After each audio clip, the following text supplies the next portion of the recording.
Hello दोस्तों, आपका बहुत बहुत स्वागत है मेरे यूट्यूब चैनल मुद्गल बायोलॉजी में। आज की वीडियो के अंदर हम जो टॉपिक डिस्कस करेंगे वो बीएससी फर्स्ट ईयर के फर्स्ट पेपर के बारे में है। जो टॉपिक है अपना गैस्ट्रुलेशन है, यानी गैस्ट्रुलर भवन है। इससे पहले वाले वीडियो में हमने ब्लास्टुलेशन और क्लीवेज के बारे में पढ़ लिया था और आज हम गैस्ट्रुलेशन के बारे में पढ़ेंगे। वीडियो स्टार्ट करने से पहले मैं थोड़ी सी रिक्वेस्ट करूँगा, आप वीडियो पसंद आए तो लाइक जरूर करें, चैनल को सब्सक्राइब करें और दोस्तों के साथ शेयर करें, बेल आइकन को जरूर प्रेस कर लें। चलिए हम वीडियो को स्टार्ट करते हैं। हम देखिए एम्ब्रियोनिक डेवलपमेंट को पढ़ रहे हैं, जहाँ पे मैं दोबारा से एक बार आपको रिवाइज करा देता हूँ कि जो फर्टिलाइज एग होता है जिसमें स्पर्म आके मिल जाता है, उसके बाद उसमें हम कहें क्लीवेज चलते हैं, जो 2 सेल स्टेज बनता है, फिर 4 सेल स्टेज बनती है, फिर 8 सेल स्टेज बनती है, फिर मोरूला बनता है जहाँ कई सारी सेल्स आके मिल जाती हैं, वो काफ़ी डेंस हो जाता है। उसके बाद वो ब्लास्टुला में चेंज होता है जिसे अपन ब्लास्टुलेशन कहते हैं। और इस ब्लास्टुलेशन प्रोसेस में जो आपकी बनती है कि बीच में एक गुहा बन जाती है जिसे ब्लास्टोशील कहते हैं, और आउटर साइड में आपकी सारी कोशिकाएं रह जाती हैं। अब बात आती है गैस्ट्रुला की। तो गैस्ट्रुला क्या होता है, देखिए ब्लास्टुला जो है वो एक सिंगल लेयर का हम कहें सेल है, लेकिन वहीं गैस्ट्रुला की बात करते हैं तो गैस्ट्रुला में 3 लेयर बन जाती हैं। यानी कि हम कहें सिंपल भाषा में हम समझें कि एक स्तरीय कोशिका से त्रिस्तरीय कोशिका का निर्माण होना ही क्या कहलाता है, गैस्ट्रुलेशन कहलाता है। लेकिन हम बात करें गैस्ट्रुलेशन की तो ये एक हम कहें प्राणी के विकास में काफ़ी महत्वपूर्ण भूमिका निभाती है। गैस्ट्रुलेशन एक काफ़ी महत्वपूर्ण क्रिया होती है जो प्राणी के विकास में काम आती है। हम बात करते हैं इस वीडियो में अपन क्या क्या पढ़ेंगे। सबसे पहले हम पढ़ेंगे गैस्ट्रुलर भवन क्या होता है, उसके बाद हम पढ़ेंगे गैस्ट्रुलर भवन की क्रियाविधि। दोनों ही काफ़ी इंपॉर्टेंट टॉपिक हैं और ये जो आपका गैस्ट्रुलेशन की प्रोसेस है इस पर काफ़ी लॉन्ग क्वेश्चन पूछे जाते हैं, जैसे कि गैस्ट्रुलर भवन क्या होता है, गैस्ट्रुलर भवन की क्रियाविधि का विस्तार में वर्णन कीजिए। कंप्लीट 6 नंबर का ये क्वेश्चन आपसे पूछा जाता है। सबसे पहले हम देखते हैं गैस्ट्रुलर भवन क्या होता है। तो जैसा कि मैंने आपको बताया कि ब्लास्टुला जो है वो सिंगल सेल की कोशिका है और जो गैस्ट्रुला बन जाता है वो ट्रिपल लेयर की कोशिका बन जाती है। ठीक है, तो ब्लास्टुला में हमने देखा कि कई सारे ब्लास्टोमियर्स होते हैं जिन्हें कोशिका खंड कहते हैं, पूरक खंड कहते हैं।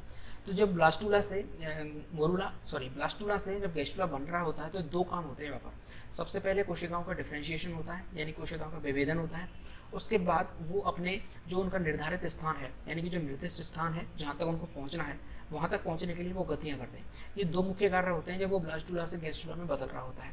तो देखिए ये इन दोनों चीज़ों को ही आज हम पढ़ने वाले हैं। सबसे पहले ब्लास्टुला में उपस्थित जो ब्लास्टोमियर है उनका विभेदन होता है तथा ये अपने निर्धारित स्थान तक पहुँच जाते हैं और त्रिस्तरीय गैस्ट्रुला बनाते हैं। ठीक है, हम एक सिंपल सी किताब की यदि परिभाषा की बात करें गैस्ट्रुलेशन की, तो देखिए गैस्ट्रुलर भवन जो है वो वह विशिष्ट क्रिया है जिसमें कोरक में स्थित अंगों के पूर्व निर्धारित क्षेत्र से कोशिकाएं गति कर अपने निर्धारित स्थान तक पहुंच जाती हैं।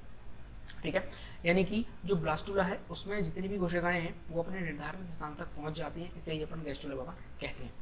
तो गैस्ट्रुलर भवन होता है या फिर जो गैस्ट्रुलेशन है उसके परिणाम स्वरूप 3 जनन परतों का निर्माण होता है, जो कि हम 3 लेयर्स भी बात कर रहे थे, वो यही 3 परतें हैं। सबसे बाहर की परत होती है जिसे एक्टोडर्म कहते हैं, दूसरे नंबर पर बीच की परत होती है जिसे मेसोडर्म कहते हैं, और सबसे इनर मोस्ट जो लेयर होती है उसे एंडोडर्म कहते हैं। एक्टोडर्म से आपकी स्किन और नर्वस सिस्टम का निर्माण होता है। मेसोडर्म से आपके जितने भी सॉफ्ट ऑर्गन्स हैं जैसे कि हार्ट, लीवर, किडनी, इन सबके जो आउटर लेयर होती है उन सबका निर्माण मेसोडर्म से होता है। इसके बाद यदि हम एंडोडर्म की बात करें तो ये जो अपने सॉफ्ट ऑर्गन्स हैं इनकी जो इनर पार्ट्स होता है, यानी जो इनकी जो इनर लेयर होती है, एपिथेलियम जो लेयर होती है, उसका निर्माण एंडोडर्म से होता है। यानी एंडोडर्म की जो जर्म लेयर है उससे इसका निर्माण होता है। तो आपको समझ में आ गया होगा गैस्ट्रुलर भवन क्या होता है और क्यों गैस्ट्रुलर भवन की प्रोसेस होती है। आगे अपन बढ़ते हैं गैस्ट्रुलर भवन की क्रियाविधि की तरफ। तो देखिए गैस्ट्रुलर भवन की क्रियाविधि है, वो मैंने आपको बताया कि सबसे पहले कोशिकाओं का डिफरेंशिएशन होगा, सेल डिफरेंशिएट होंगी, यानी कोशिकाओं का विभेदन होगा। उसके बाद वो कोशिकाएं अपने निर्धारित स्थान तक पहुंचेंगी, यानी कि कोशिकाओं में सबसे पहले तो ये पता लगा कि ये कोशिका पैर बनाएगी, ये कोशिका हाथ बनाएगी, ये कोशिका ब्रेन बनाएगी, और जो भी अंग बनने होंगे उनका डिफरेंशिएशन हो चुका है। अब उस स्थान तक उनका पहुंचना जरूरी है। पैर की कोशिकाओं का पैर के स्थान पर पहुंचना जरूरी है जहाँ पर पैर का निर्माण होता है। यदि पैर की कोशिकाएं वहाँ पर नहीं पहुंचेंगी तो सिस्टम खराब हो जाएगा। इसलिए उस स्थान तक पहुंचने के लिए जो गतियां काम में आती हैं उन विशेष प्रकार की गतियों को ही क्या कहा जाता है, आकार की संरचनात्मक गतियां या फिर मोर्फोजेनिक मूवमेंट। देखिए अधिकांश कशेरुकी जंतुओं में कोशिकाओं का गमन एक विशेष प्रकार की गतियों से होता है। एक कोशिकाओं का गमन क्या है कि जो कोशिकाएं हैं जो अपने निर्धारित स्थान पर पहुंचने वाली हैं उन्हीं उसी चीज को कहते हैं कोशिकाओं का गमन, और उन गतियों को क्या कहा जाता है, आकार की संरचनात्मक गतियां या फिर मोर्फोजेनिक मूवमेंट। इनको आज हम डिटेल में पढ़ेंगे। 3 साइंटिस्ट हुए, वोग्ट, ट्रेनगोस और बेरेल।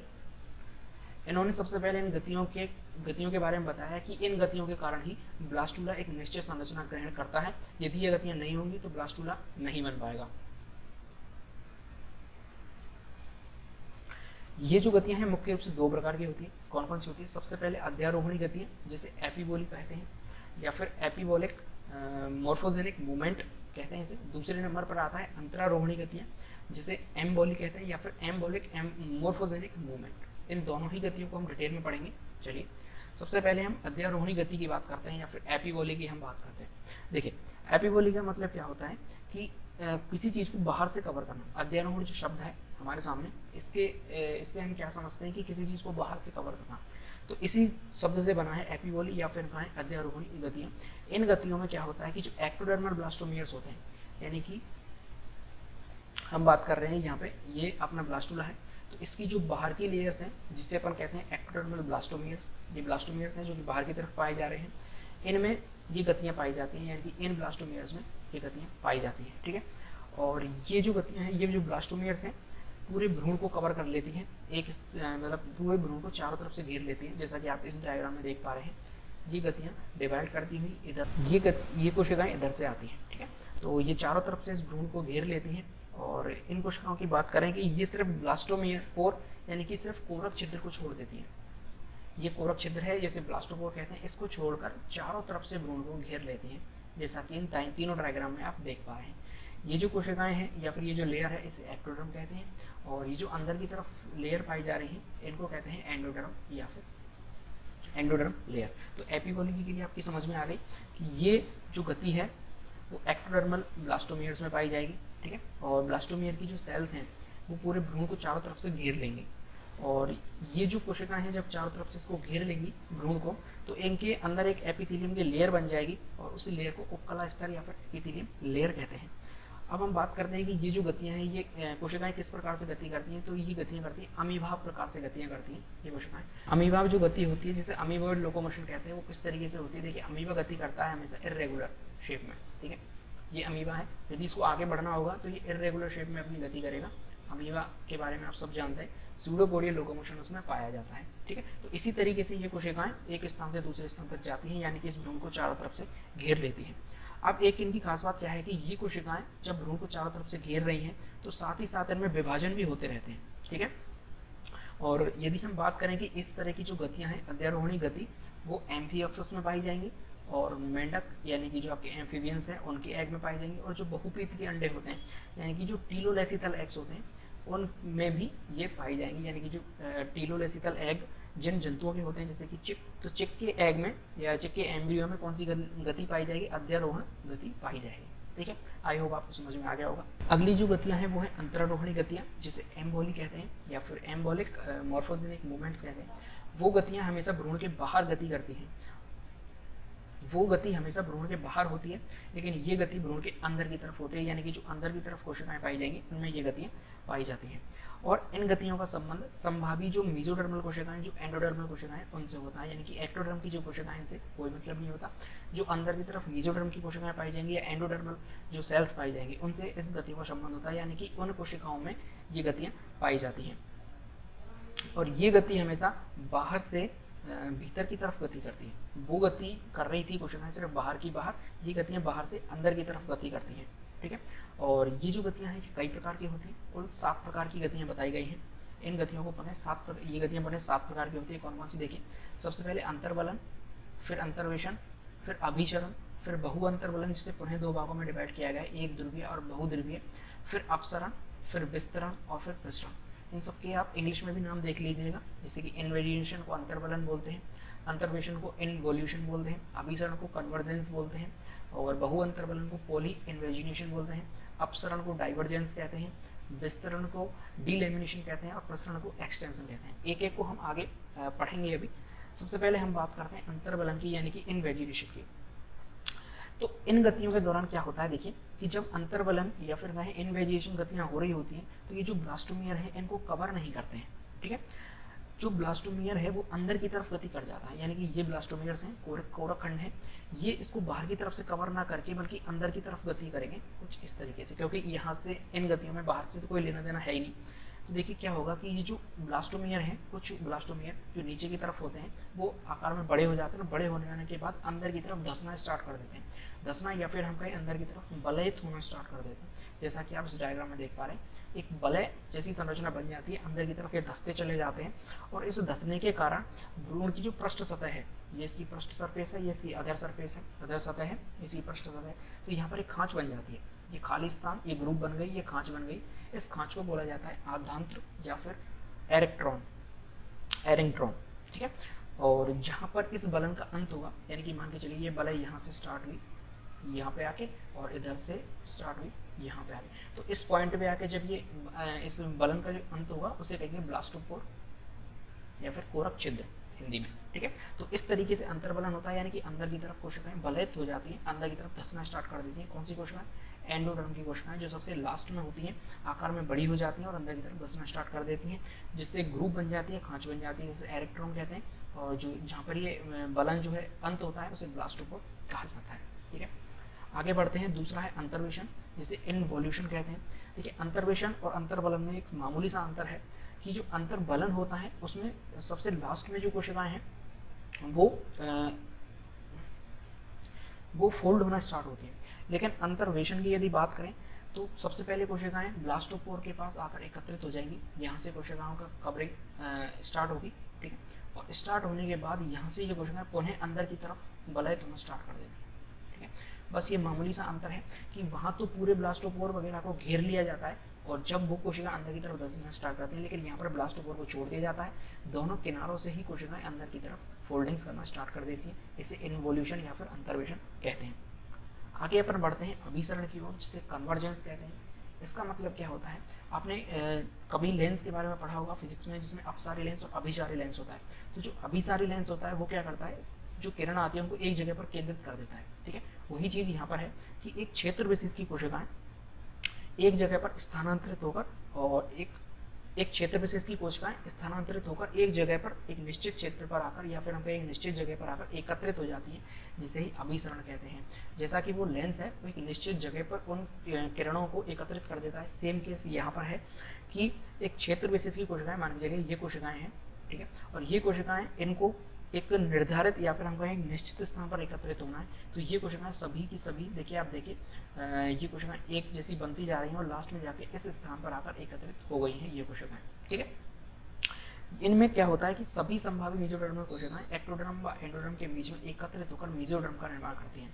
कहाँ पर हम इस चीज़ को देख सकते हैं कि जब हम देखते हैं मेसोडर्म का निर्माण होता है तो वहाँ पर अभिसरण प्रकार की गतियाँ होती हैं, जो कि एक्टोडर्म और एंडोडर्म के बीच में आकर मेसोडर्म का निर्माण करती हैं, ठीक है। और किन में पाया जाता है? जो संभावित मेसोडर्मल कोशिकाएं, उनमें इस प्रकार की गतियाँ देखने को हमें मिलती हैं। दूसरा आता है हमारे सामने बहु अंतर्बलन। अंतर्बलन हमने इससे पहले पढ़ा और बस उसमें एक शब्द जुड़ गया है पॉलिनेशन, या फिर उसमें एक शब्द जुड़ गया है पॉली। अंतर्बलन का मतलब क्या देखा था? अंदर की तरफ फोल्डिंग्स हो रही है, लेकिन उसके अंदर सिर्फ एक कोशिकाएं फोल्ड कर रही थी। लेकिन यहाँ पर क्या होगा कि जो ब्लास्टोमियर है उस ब्लास्टोमियर की या तो एक या कोशिकाओं का छोटा सा समूह भीतर की तरफ गति करना स्टार्ट कर देता है। जैसे कि देखिए ये कोशिकाओं का एक समूह है, ये अंदर की तरफ गति करना स्टार्ट कर रहा है, तो इसे ही अपन कहते हैं क्या? अंतर्बलन, या फिर इसे ही अपन कहते हैं क्या? बहु अंतर्बलन। और जब ये जो संरचना बन जाती है इसे कहते हैं अपन हाइपोब्लास्ट, ठीक है, यानी कि एक लेयर बन जाएगी अंदर और जिसे कहेंगे अपन हाइपोब्लास्ट। तो बहु अंतर्बलन दो प्रकार से हमने देखा था। सबसे पहले होता है एक ध्रुवीय बहु अंतर्बलन और दूसरा होता है बहुध्रुवीय बहु अंतर्बलन। तो देखिए सबसे पहले अपन एक ध्रुवीय की बात करते हैं कि जब कोशिकाएं एक पर्टिकुलर एक ही पोल से आ रही हैं, अंदर की तरफ एंट्री कर रही हैं और लेयर बनाएंगी, तो उसे कहेंगे एक ध्रुवीय बहु अंतर्बलन। लेकिन जब कोशिकाएं एक से ज़्यादा ध्रुवों से आने लगे, ब्लास्टोसील के अंदर एक से ज़्यादा ध्रुवों से कोशिकाएं आकर एकत्रित होने लगे, जैसे कि एक कोशिका यहाँ से आ रही है, कुछ कोशिकाओं का ग्रुप यहाँ से आ रहा है, 3 कोशिकाएं इधर से आ रही हैं और कुछ कोशिकाएं यहाँ पर आकर एकत्रित हो रही है, तो इसे क्या कहेंगे? बहुध्रुवीय बहु अंतर्बलन। यानी कि अंदर की तरफ कोशिकाएं जो गलत हो रही हैं वो एक से ज़्यादा ध्रुवों से आ रही हैं, ठीक है। तो इस तरीके से बहु अंतर्बलन को अपन समझ सकते हैं। इसके बाद आता है अपसरण। अब हम बात करेंगे यहाँ पर अपसारी लेंस की। अभिसारी लेंस जो किरणों को एक जगह पर एकत्रित कर रहा था, तो अपसारी लेंस किरणों को फैलाने का काम करता है। सेम केस यहीं पर है। यह विधि अभिसरण से बिल्कुल उल्टी है।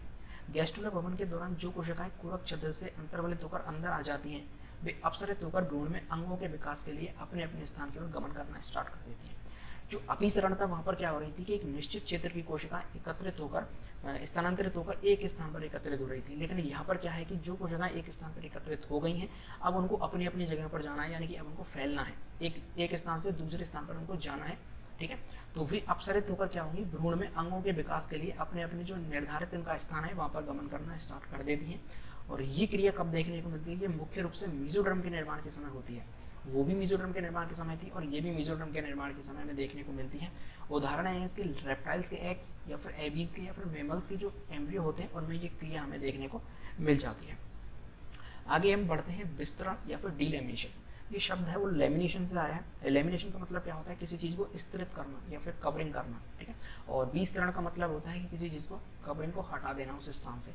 ठीक है, तो विस्तरण में हम क्या देखेंगे कि इसमें यह क्रिया मुख्य रूप से बहुपीत की जो अंडे होते हैं, यानी कि जो पीलोलेसिथल एग होते हैं उनमें उनसे जो भ्रूण विकसित होता है उनमें पाई जाती है।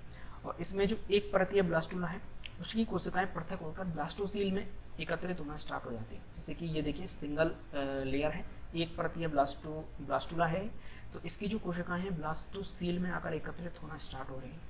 लेकिन हमें अभी इन्होंने क्या पूरी ब्लास्टोसील को घेर रखा है, पूरी ब्लास्टोसील में ये फैल गई हैं, लेकिन हमें इनको एक जगह हम कहें एकत्रित करना है या फिर हम कहें साफ करना है पूरी ब्लास्टोसील को। तो ये क्रिया कैसे होगी कि ये कुछ देर बाद हम क्या देखते हैं कि ये कोशिकाएं पृथक होकर एक दूसरी लेयर बना लेती हैं, यानी कि जहाँ ब्लास्टुला की पहली जो लेयर थी उसके पीछे जाकर ये कोशिकाएं अरेंज हो जाती हैं और एक तरीके से डीलेमिनेशन हो जाता है। लेमिनेशन यानी कि पूरी तरह से फैल चुका है ये, और अब हमें इसका डीलेमिनेशन करना है, विस्तरण करना है, तो हमें ये कोशिकाएं यहाँ से हटानी होंगी। हटने के लिए ये कोशिकाएं क्या करती हैं, एक दूसरी परत बना लेती हैं ब्लास्टुला के, पहली परत के नीचे दूसरी परत बना लेती हैं। तो इस तरीके से द्विपरतीय ब्लास्टुला यहाँ पर हमें देखने को मिलता है। यहाँ से बहुत ही इंपॉर्टेंट क्वेश्चन बनता है कि किस क्रिया के दौरान या फिर किस गति के दौरान द्विस्तरीय ब्लास्टुला का निर्माण होता है। तो विस्तरण या फिर डीलेमिनेशन के दौरान द्विस्तरीय ब्लास्टुला का निर्माण होता है।